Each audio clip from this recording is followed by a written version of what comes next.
To you free job information YouTube channel. Friends, మనం last time వచ్చేసి ఒక బ్లాగర్ని ఎలా క్రియేట్ చేయాలనేది వీడియో ఆల్రెడీ రికార్డ్ చేయడం అనేది జరిగింది. సో ఆ రికార్డు సంబంధించి మీకు ఎవరైనా చూడని వాళ్ళు ఎవరైనా ఉంటే ఫస్ట్ ఆ వీడియో చూసిన తర్వాత ఈ వీడియో అయితే చూడండి. అయితే ఫస్ట్ టైం మీరు మన ఛానల్ చూస్తుంటే పక్కనటువంటి రెడ్ సింబల్ నుండి సబ్స్క్రైబ్ బటన్ ఇచ్చేసి పక్కనటువంటి బెల్ ఐకాన్ కూడా క్లిక్ చేసినైతే నాకు ఎంతో సపోర్ట్గా ఉంటుంది. మరిన్ని లేటెస్ట్ అప్డేట్స్ అనేది అందరికన్నా ముందు అయితే తీసేస్తాను. ఫ్రెండ్స్, వీడియో ఎండ్ వరకు చూసిన తర్వాత సేమ్ ఎలా అప్లై చేస్తున్నానో అదే విధంగా అయితే అప్లై చేసుకోండి. అయితే పార్ట్ 2 వీడియో చూసుకున్నట్లయితే మనకు బ్లాగింగ్లో ఎలా మనీ సంపాదించుకోవాలంటే లాస్ట్ టైం మనము ఒక బ్లాగింగ్ ఎలా క్రియేట్ చేయాలనేది ఈరోజు అయితే చూసామన్నమాట. సో ఈరోజు వచ్చేసి మనకు బ్లాగింగ్ సెట్టింగ్స్ అలాగే థీమ్ని ఎలా అప్డేట్ చేసుకోవాలి, ఒక ప్రొఫెషనలీ బ్లాగర్గా అనిపించుకోవాలంటే ఫస్ట్ ఆఫ్ ఆల్ మీ బ్లాగ్ అనేది చాలా బ్యూటిఫుల్గా ఉండాలన్నమాట. అంటే గూగుల్ సంబంధించినటువంటి ఏవైతే ఉన్నాయో ఆ సంబంధించినటువంటి ఏవైతే రూల్స్ రెగ్యులేషన్స్ ఉన్నాయో ఆ రూల్స్ తగ్గేటట్టుగా మనము బ్లాగ్ అనేది క్రియేట్ చేయాల్సి అయితే ఉంటుంది. ఎలా క్రియేట్ చేసుకోవాలి, సెట్టింగ్స్ ఎలా తీసుకోవాలి, అలాగే మనము థీమ్ ఎలా అప్డేట్ చేసుకోవాలనేది నేను స్టెప్ బై స్టెప్ ప్రాసెస్ కూడా చెప్తాను. అలాగే విధంగా మీరు మీ బ్లాగ్కి అప్లై అయితే చేసుకోండి. అప్లై చేసిన తర్వాత మీరు దాని నెక్స్ట్ వీడియోలో వచ్చేసి మీకు కంటెంట్ ఎలా రాయాలి, కంటెంట్ సంబంధించినటువంటి ఏవైతే ఉంటాయో టూల్స్ ఏవైతే ఉన్నాయో అవి మొత్తం కూడా నేనైతే ప్రతి బుధవారంన ఒక వీడియో అనేది రిలీజ్ చేస్తాను. ఆ వీడియో ప్రకారంగా తయారు చేసుకుంటూ రండి అనమాట. సో ఇక్కడ చూసుకుంటే మీరు ఫస్ట్ ఆఫ్ ఆల్ ఏం చేయాలంటే మీ బ్లాగింగ్లో సో మీరు లాగిన్ అవ్వాల్సి అయితే ఉంటుంది. ఆల్రెడీ నేనైతే లాగిన్ అయి ఉన్నాను. సో లాగిన్ అయిన తర్వాత ఏం చేయాలంటే మీకు 3 డాట్స్ ఉన్నాయి కదా, సో 3 డాట్స్ మీద క్లిక్ చేయాల్సి అయితే ఉంటుంది. ఇక్కడ ఏం చేస్తారంటే మీరు ఇక్కడ మీ నేమ్ అయితే ఉంటుంది అనమాట. సో మీ బ్లాగ్ నేమ్ వచ్చేసి, నా బ్లాగ్ నేమ్ వచ్చేసి మూవీ రివ్యూస్ అనేది ఇచ్చాను అనమాట. సో మూవీస్ రివ్యూస్ అని క్లిక్ చేసిన వెంటనే మీకు ఇలా ఓపెన్ అవుతుంది అనమాట. సో ఇక్కడ చూసుకుంటే మీకు బ్లాగ్ సంబంధించి ఎటువంటి థీమ్ అయితే లేదు. సో వ్యూ బ్లాగ్ అని చూపిస్తాను. మీకు వ్యూ బ్లాగ్ అని చూపిస్తే మీకు ఎలా చూపిస్తా అంటే ఇలా చూపిస్తుంది అనమాట. సో నేను ఆల్రెడీ ఒక థీమ్ని అయితే అప్డేట్ చేసి ఉన్నాను. సో మీకు ఎలా చేసుకోవాలనేది నేను స్టెప్ బై స్టెప్ ప్రాసెస్ చెప్తాను. ఫస్ట్ ఆఫ్ ఆల్ ఏం చేయాలంటే మీరు 3 డాట్స్ మీద క్లిక్ చేసిన వెంటనే ఇలా ఓపెన్ అవుతుంది. ఇలా ఓపెన్ అయిన తర్వాత మీరు ఏం చేయాలంటే ఇక్కడ థీమ్ అనే ఒక ఆప్షన్ ఉంది కదా, సో దాని మీద క్లిక్ చేయండి. క్లిక్ చేసిన వెంటనే నేను ఆల్రెడీ ఒక థీమ్ అనేది అయితే పెట్టాను అనమాట, సింపుల్ బోల్డ్ అనమాట. సో ఈ థీమ్ని అయితే నేను సో ఇక్కడ థీమ్లో ఒకటి సెలెక్ట్ చేసుకుని అదే విధంగా పెట్టడం అయితే జరిగింది. మీరు ఏ థీమ్ అయితే అంటే ఏ కంటెంట్ రాస్తున్నారో దానికి తగ్గట్టుగా మీరు ఒక థీమ్ అనేది సెలెక్ట్ చేసుకోవాల్సి అయితే ఉంటుంది.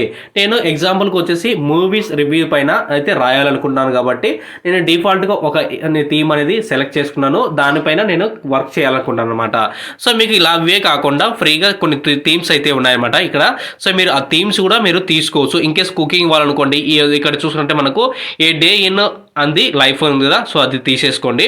సో జస్ట్ దాని మీద క్లిక్ చేసి తీసేసుకోవాలి అంతే అనమాట. సో నేను ఎలా తీసుకోవాలని కూడా నేను చెప్తాను.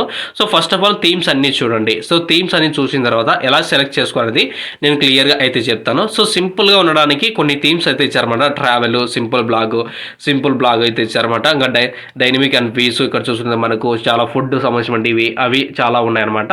సో ప్రజెంట్ వచ్చేసి నేను సింపుల్ థీమ్ అయితే తీసుకున్నాను అనమాట. సో సింపుల్ థీమ్ వచ్చేసి నాకు ఇది చాలా బాగా నచ్చింది. సో దీని మీద నేను సెలెక్ట్ చేస్తున్నాను. సో సెలెక్ట్ చేసిన వెంటనే నా థీమ్ ఇలా ఉంటుందని ఇది చూపిస్తుంది అనమాట. సో ఇలా చూపించిన తర్వాత ఇక్కడ ఏం చేయాలంటే మీరు అప్లై అని కదా, సో దానిని అప్లై అని క్లిక్ చేయాల్సింది. సో అప్లై చేసిన వెంటనే సక్సెస్ఫుల్ వస్తుంది. సో ఇప్పుడు మన బ్లాగ్ చూద్దాం అనమాట. సో బ్లాగ్ ఎలా చూడాలంటే ఫస్ట్ ఆఫ్ ఆల్ 3 డాట్స్ మీద క్లిక్ చేసి లాస్ట్లో వ్యూ బ్లాగ్ ఉంది కదా, సో దాని మీద క్లిక్ చేయాలి. క్లిక్ చేసిన వెంటనే మీకు ఇలా ఓపెన్ అవుతుంది. ఇక్కడ చూడండి, ఇందాక మనకు వేరే బ్లాగ్ ఉన్నది, ఇప్పుడు వేరే బ్లాగ్ వచ్చేసింది. సో మనకు హోమ్ పేజ్ వచ్చేసింది, మూవీ రివ్యూస్ పైన వచ్చింది. తర్వాత ఎటువంటి పోస్టులు అయితే లేవు, మనం ఇంతవరకు ఒక్క పోస్ట్ కూడా రాయలేదన్నమాట. సో వీటిలో ఎలా పోస్ట్ రాయాలనేది నెక్స్ట్ వీడియోలో అయితే చెప్తాను. నెక్స్ట్ వచ్చేసి మనం ఏం చేయాలంటే ఇక్కడ మనము సెట్టింగ్స్ అని చేయాల్సి ఉంటుంది. ప్రతి బ్లాగ్ కూడా గూగుల్ పాలసీస్ ప్రకారంగా కొన్ని సెట్టింగ్స్ అనేది చేయాల్సి ఉంటుంది. మానిటైజేషన్ పంపించే ముందు, ఆ మానిటైజేషన్ పంపించే ముందు ఎటువంటి సెట్టింగ్స్ అయితే చేయాలనేది నేను స్టెప్ బై స్టెప్ ప్రాసెస్ కూడా చెప్తాను. అదే విధంగా మీ బ్లాగ్కి అప్లై అయితే చేయండి. ఇక్కడ మీకు చూసుకున్నట్లయితే మీకు 3 డాట్స్ ఉన్నదా, సో దాని మీద క్లిక్ చేయాల్సి ఉంటుంది. క్లిక్ చేసిన వెంటనే ఇక్కడ సెట్టింగ్స్ అనే ఆప్షన్ కదా, సో దాని మీద క్లిక్ చేయండి. సో క్లిక్ చేసిన వెంటనే ఇక్కడ మీకు బేసిక్ డీటెయిల్స్ అడుగుతుంది. ఇక్కడ బేసిక్ డీటెయిల్స్ వచ్చేసి మనకు సో మూవీ రివ్యూస్ పైన రాస్తున్నాం కాబట్టి మూవీస్ రివ్యూస్. ఇంకా డిస్క్రిప్షన్ వచ్చేసి మీరు ఏ ఆర్టికల్ రాస్తున్నారో, సో నేను మూవీస్ రివ్యూస్ పైన అప్డేట్ వర్షన్స్ సంబంధించి మొత్తం ఇన్ఫర్మేషన్ అయితే రాస్తున్నాను. సో ఆ ఇన్ఫర్మేషన్ అంతా కూడా మీకు 500 వర్డ్స్ లోపల అయితే మీరు రాయాల్సి అయితే ఉంటుంది. సపోజ్గా నేను A to Z movies reviews Telugu, Hindi and Tamil and Kannada, so A movie review అయినా కానీ నేను రాయగలను కాబట్టి సో దానికి సంబంధించిన వర్డ్స్ అన్ని ఒక పారాగ్రాఫ్ పారాగ్రాఫ్ రాసుకొని ఇక్కడ ఎంటర్ చేసిన తర్వాత సేవ్ అని క్లిక్ చేస్తాను. సేవ్ అని క్లిక్ చేసిన తర్వాత మీరు ఏం చేయాలంటే సో సేవ్ అని క్లిక్ చేసిన తర్వాత ఇక్కడ మీ డిస్క్రిప్షన్ అంతా యాడ్ అవుతుంది. యాడ్ అయిన తర్వాత మీరు ఏం చేయాలంటే ఇంకా మిగతా కొన్ని సెట్టింగ్స్ అయితే ఉన్నాయన్నమాట. ఇక్కడ బ్లాగ్ లాంగ్వేజ్ వచ్చేసి మనకి ఇంగ్లీష్ అయితే పెట్టుకోండి. ఇంకా గూగుల్ అనలిటిక్స్ ప్రాపర్టీ ఐడి వచ్చేసి మనకు ఎప్పుడైతే మనకు మానిటైజేషన్కి అయితే పంపిస్తామో అప్పుడు దీన్ని ఆన్ చేసుకోవాలన్నమాట. ఎందుకంటే వాళ్ళు చెక్ చేస్తారు సో కరెక్ట్గా ఉందా లేదా నీ బ్లాగ్ అనేది. ఇంకా ప్రైవసీ ఎప్పుడు కూడా మనం ఆన్లోనే పెట్టుకోవాల్సి అయితే ఉంది. ఇంకా పబ్లిషింగ్ వచ్చేసి మనకు బ్లాగ్ స్పాట్ వచ్చేసి మనకి ఈ విధంగా అడ్రస్ అయితే ఉందన్నమాట. మనం ఈ అడ్రస్ టైప్ చేస్తే ఆటోమేటిక్గా మనకు అడ్రస్ వచ్చేస్తుంది. ఇంకా ఖచ్చితంగా పర్మనెంట్గా నాకు ఈ బ్లాగ్ అయితే ఉండాలనుకుంటే మీరు కస్టమ్ డొమైన్ వచ్చేసి మీరు గోడడీలో కానీ బిగ్రాగ్లో కానీ హోస్టింగ్లో కానీ మీరు ఒక డొమైన్ పర్చేస్ చేసుకోండి. డొమైన్ ఎలా పర్చేస్ చేసుకోవాలనేది లాస్ట్ వీడియోలో చెప్పాను. దానికి సంబంధించిన లింక్ మీకు ఈ వీడియోలో ఇస్తాను. ఆ వీడియో చూసిన తర్వాత ఈ వీడియో అయితే చూడండి. దాన్ని పర్చేస్ చేసిన తర్వాత పర్చేస్కి ఎంత వస్తుందంటే మనకు 950 రూపాయల నుంచి 970 రూపాయలు విత్ జిఎస్టీతో 1 ఇయర్ అయితే వస్తుందన్నమాట. సో వచ్చిన తర్వాత మీరు ఏం చేయాలంటే ఆ బ్లాగ్ ఇక్కడ ఎంటర్ చేయండి. సో ఎంటర్ చేసిన తర్వాత హెచ్టిటిపిఎస్ అనేది ఖచ్చితంగా ఉండాల్సిందనమాట. ఇంకా పర్మిషన్ వచ్చేసి మనకు ఎవరైతే ఆర్టికల్ రాయాలనుకుంటున్నారో అంటే మెయిన్ పర్సన్ ఎవరు అడ్మినో సో మూవీస్ రివ్యూస్ 1 2 3 4 అంట నేను అనమాట. సో వీటిలో నేను మాత్రమే రాయగలను, ఎవ్వరు కూడా రాయడానికి వీలైతే లేదనమాట. రీడ్ యాక్సెస్ వచ్చేసి పబ్లిక్ అనేది పెట్టుకోండి. సో పెట్టిన తర్వాత ఏం చేయాలంటే మీకు ఇక్కడ మినిమం పోస్ట్ వచ్చేసి 7 పోస్టులు అయితే ఉంటాయి మీకైతే. సో నేను ఆల్రెడీ వీటికి సంబంధించిన సెట్టింగ్స్ అయితే చేశాను కాబట్టి మళ్ళీ చూపిస్తున్నాను అనమాట. సో మాక్సిమం పోస్ట్ వచ్చేసి 20 పోస్టులు అయితే పెట్టుకోండి, ఎందుకంటే ఎక్కువగా చూడడానికి అవకాశం అయితే ఉంది. సో సింపుల్ పోస్ట్, అలాగే ఇమేజ్ హైట్ ఇండెక్స్, అలాగే ఐడియా ప్యానల్, సో కామెంట్స్ వచ్చి ఎంబెడ్ పెట్టుకోండి, ఎంబెడ్ పెట్టుకోవద్దండి. సో వచ్చేసి ఫుల్ పేజ్ అని పెట్టుకోండి. సో ఫుల్ పేజ్ అని పెట్టుకుంటే బాగుంటుంది. సో పర్వాలేదు.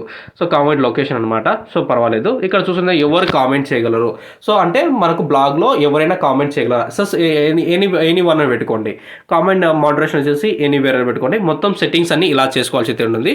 సో ఇంకా పోస్టింగ్ ఈమెయిల్కి వచ్చేసి మీ ఈమెయిల్ అయితే ఇక్కడ ఎనేబుల్డ్ అయితే చేసుకోండి. పబ్లిష్ ఈమెయిల్ ఐడి సో పెట్టేది పెట్టండి, దాంతో వదిలేసేయండి, దాంతో ఏం ప్రాబ్లం లేదనమాట. సో ఇంకా పెండింగ్ కామెంట్ నోటిఫికేషన్ డీటెయిల్స్ చూసుకున్నట్లయితే మనకు సో ఏదైతే మెయిల్ అయితే ఇచ్చామో ఆ మెయిల్ అయితే ఇక్కడ చూపిస్తుంది మొత్తం కూడా. సో సెలెక్ట్ చేసిన తర్వాత ఫైనల్గా మీరు సో ఓకే అని క్లిక్ చేయాల్సి అయితే ఉంటుంది. సో క్లిక్ చేసిన వెంటనే మీకు ఇక్కడ సో మనకు నోటిఫికేషన్ ద్వారా చెప్తారనమాట. సో ఇక్కడ చూసినట్లయితే మనకు బ్లాక్ పైన చూసుకోవాల్సి వచ్చిందండి. సో మనం బ్లాక్ అయితే చూద్దాం ఇప్పుడు. సో నేను మొత్తం సెట్టింగ్ అయితే చేశాను. సెట్టింగ్ చేసిన తర్వాత మనం బ్లాగ్ అయితే చూద్దాం. సో ఇక్కడ చూసిన వ్యూ బ్లాగ్ ఉంది కదా, సో దాని ఎంత క్లిక్ చేయాల్సి అయితే ఉంటుంది. క్లిక్ చేసిన వెంటనే మనకు ఇలా ఓపెన్ అవుతుంది. లేదు మాకు ఈ బ్లాగ్ సంబంధించిన థీమ్ వద్దు, వేరే థీమ్ కావాలనుకుంటే సో మీరు ఎలా అప్డేట్ చేసుకోవాలనేది నేను థీమ్ అయితే చెప్తాను. ఫస్ట్ ఆఫ్ ఆల్ మీరు ఏం చేయాలంటే గూగుల్లోకి వెళ్ళి థీమ్ ఫారెస్ట్ అనేది టైప్ చేయండి. ఇక్కడ చూడండి theme-forest.net ఇది క్లిక్ చేయాలి. ఇట్లా మీరు గూగుల్లో టైప్ చేస్తే ఇలా ఓపెన్ అవుతుంది. ఇలా ఓపెన్ అయిన తర్వాత మీరు ఏ థీమ్ అంటే మీకు ఏ థీమ్ కావాలో, ఇన్కేస్ ఏ కేటగిరీ కావాలనుకో, సో సపోజ్కి నేను మూవీస్ రివ్యూస్ పైన నేను ఆర్టికల్స్ రాస్తున్నాను కాబట్టి సో నేను ఇక్కడ ఏ కేటగిరీ చూసుకుంటే మూవీస్ రివ్యూస్ అని పెడతాను. సో అది క్లిక్ చేసిన వెంటనే ఇక్కడ చూడండి మీకు కోసం టైప్ చేస్తాను చూడండి, మూవీస్ రివ్యూస్ అనేది ఇందాక టైప్ చేసి పెట్టాను. సో మూవీస్ రివ్యూస్ అని టైప్ చేసి సో నేను ఇక్కడ సర్చ్ అని క్లిక్ చేస్తున్నాను. సో యాడ్ కార్డ్ అయితే నేను ఇంతకు ఏం చేయగలరా, సో సర్చ్ చేస్తున్నాను. సో వాటికి సంబంధించిన ఏవైతే ఉంటాయో థీమ్స్ అయితే ఉంటాయో నాకు థీమ్స్ అన్ని కూడా డిఫాల్ట్గా అయితే సార్ చూడండి. ఇక్కడ వచ్చేసి నాకు ఇదైతే బాగా నచ్చింది. సో $59 ఉంది. సో $59 ఆల్రెడీ నేను ఒకటి పర్చేస్ చేశాను అనమాట, న్యూస్ పేపర్ అనమాట. సో న్యూస్ పేపర్ పర్చేస్ చేసిన కాబట్టి నాకు అయితే సరిపోతుంది అదైతే. సో మీకు ఇంకా మంచిటి కావాలంటే ఇక్కడ మీరు ఏ అవైలబిలిటీ అయినా కానీ సో ఇక్కడ దొరుకుతుంది. సో ఎడ్యుకేషన్ అనుకోండి, ఎవరైనా జాబ్స్ కోసం రాయాలనుకున్నారో సో ఎడ్యుకేషన్ అని పెట్టుకోండి. సో ఎడ్యుకేషన్ సో నేను సెలెక్ట్ చేస్తున్నాను. సెలెక్ట్ చేసిన తర్వాత సర్చ్ అని క్లిక్ చేస్తున్నాను. క్లిక్ చేసిన వెంటనే సో నథింగ్ రిజల్ట్, వీటిపైన ఎటువంటి లేవు అని చూపిస్తుంది. సో మీరు వేరే థీమ్స్ అని పర్చేస్ చేసుకొని తీసుకోవచ్చు అనమాట. సో లేదా బ్లాగర్కి సంబంధించిన ఇక్కడ మనకైతే చాలా ఉన్నాయి అనమాట. సో ఆ థీమ్స్ ఒకసారి చూసుకోండి, లిస్ట్ అయితే చాలా ఉన్నాయి. సో మీకు బ్రౌజ్ థీమ్స్ చూసుకొని సో ఇక్కడ న్యూస్ పేపరు, సో ఇక్కడ చూడండి న్యూస్ పేపరు, ఇదే థీమ్ నేను తీసుకున్నాను అనమాట. ఈ థీమ్ వచ్చేసి మనకు $19 అయితే ఉంది. ఇప్పుడు వచ్చేసి 43 సేల్స్ అయినాయి. సో ప్రివ్యూ చూద్దామండి. సో ప్రివ్యూ చూస్తే మనకు ఆటోమేటిక్గా అర్థమవుతుంది మన బ్లాగ్ ఎలా ఉంటుందనేది. ఆ తర్వాత మీరు పర్చేస్ చేసుకోండి. సో న్యూస్ థీమ్ వచ్చేసి మనకి ఇలా ఉంటుందన్నమాట. సో బాగుంటుంది, అయినా పర్వాలేదు. సో స్పీడ్గా అయితే పోస్ట్ అవుతుంది. దాని తర్వాత బై అండ్ నౌ క్లిక్ చేసిన తర్వాత మీరు పేమెంట్ అయితే చేసుకోండి. సో మీరు పర్మనెంట్గా చేసుకోవడానికి మాత్రమే పర్చేస్ చేసుకోండి. లేదా బేసిక్గా నేను నేర్చుకున్న తర్వాత నేను చేసుకుంటానంటే నేను ఫ్రీ వర్షన్ అయితే చెప్పాను కదా. సో ఇక్కడ చూసుకుంటే మీకు థీమ్స్ వర్షన్ క్లిక్ చేసి ఇక్కడ ఈ థీమ్స్ అన్ని ఉపయోగించుకోండి. ఈ థీమ్స్ అన్ని ఉపయోగించుకొని అంటే ఒకటి సెలెక్ట్ చేసుకొని ఆర్టికల్ రాసిన తర్వాత సో తర్వాత పబ్లిష్ అయితే చేసుకోండి. నెక్స్ట్ టైంలో మనము ఎలా ఆర్టికల్స్ రాయాలి, ఎలా మనం గూగుల్లో సెర్చ్ చేసుకోవాలి, ఏ కీవర్డ్స్ వాడాలి, ఎలా ఎస్ఈఓ చేయాలనేది నేను స్టెప్ బై స్టెప్ ప్రాసెస్ కూడా నెక్స్ట్ వీడియోలో అయితే చూస్తాను. ఈ వీడియోకు ఖచ్చితంగా 500 లైక్స్ అనేది టార్గెట్ అయితే పెడుతున్నాను. సో ఆ టార్గెట్ రీచ్ అయితేనే నెక్స్ట్ బుధవారం నేనైతే ఆ వీడియో రిలీజ్ అయితే చేస్తాను. జాగ్రత్తగా గుర్తుపెట్టుకోండి. 500 లైక్స్ అయితే వస్తేనే నేనైతే